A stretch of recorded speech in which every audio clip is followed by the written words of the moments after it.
Cleveland Cubs, it's Miss Valle here again. I hope you're having a great summer and you're ready to see what happens next to Edward Tulane. Do you remember at the end of chapter 5 when we left off, Edward had just been thrown overboard on the ship. So we're going to read and find out what happens to him.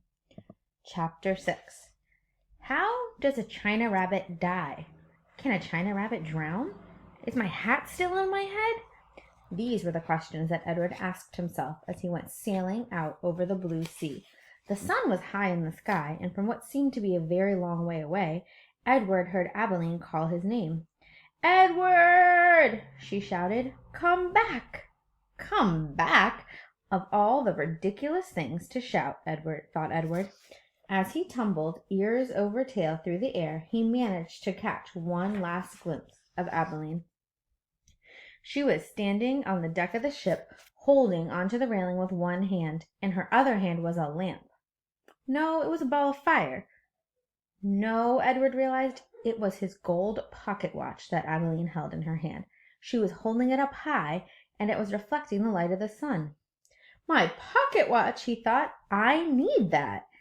And then Abilene disappeared from view, and the rabbit hit the water with such tremendous force that his hat blew off his head. That answers that question, thought Edward as he watched the hat dance away on the wind. And then he began to sink. He sank and sank and sank. He kept his eyes open the whole time, not because he was brave, but because he had no choice. His painted-on eyes witnessed the blue water turning to green and then to blue again. They watched as it finally became as black as night. Edward went down and down. He said to himself, if I am going to drown, certainly I would have done so by now.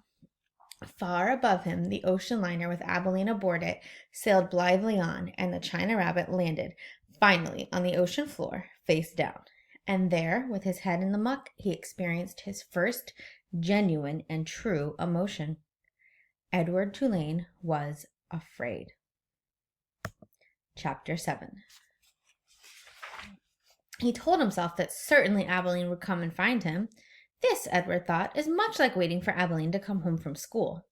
I will pretend that I am in the dining room of the house on Egypt Street, waiting for the little hand to move to the 3 and the big hand to land on the 12.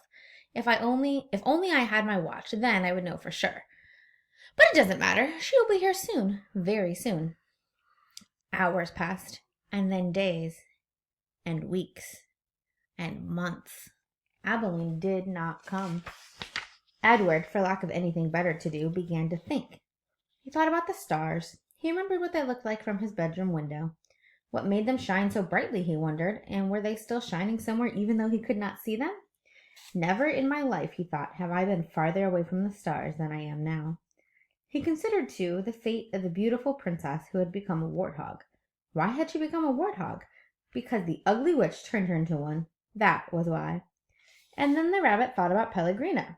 He felt in some way that he could not explain to himself that she was responsible for what had happened to him. It was almost as if it was she and not the boys who had thrown Edward overboard. She was like the witch in the story. No, she was the witch in the story.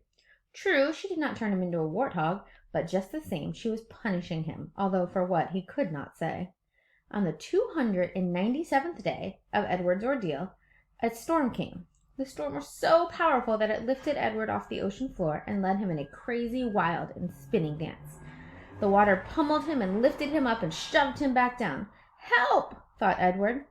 The storm, in its ferocity, actually flung him all the way out of the sea, and the rabbit glimpsed for a moment the light of an angry and bruised sky.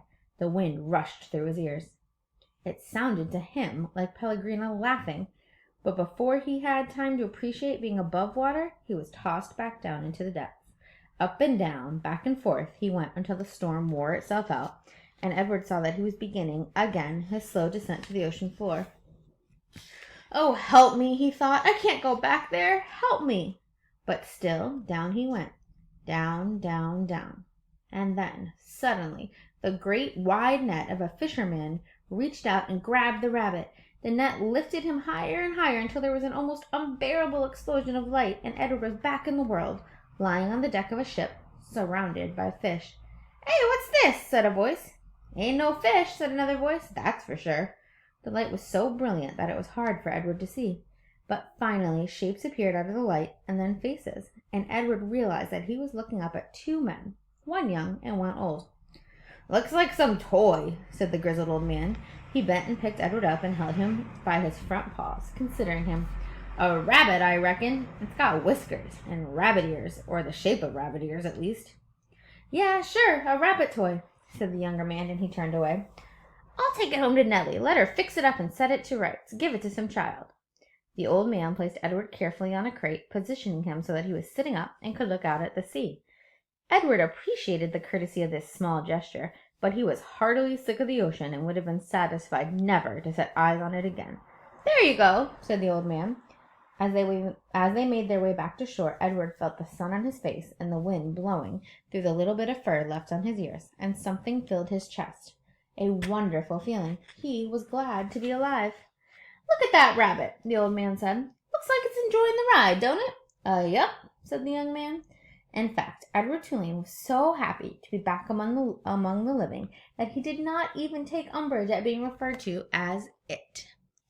So that's where we're going to stop for today. I hope I'll see you next Monday to see what happens next to Edward and the fisherman. Thanks for joining me.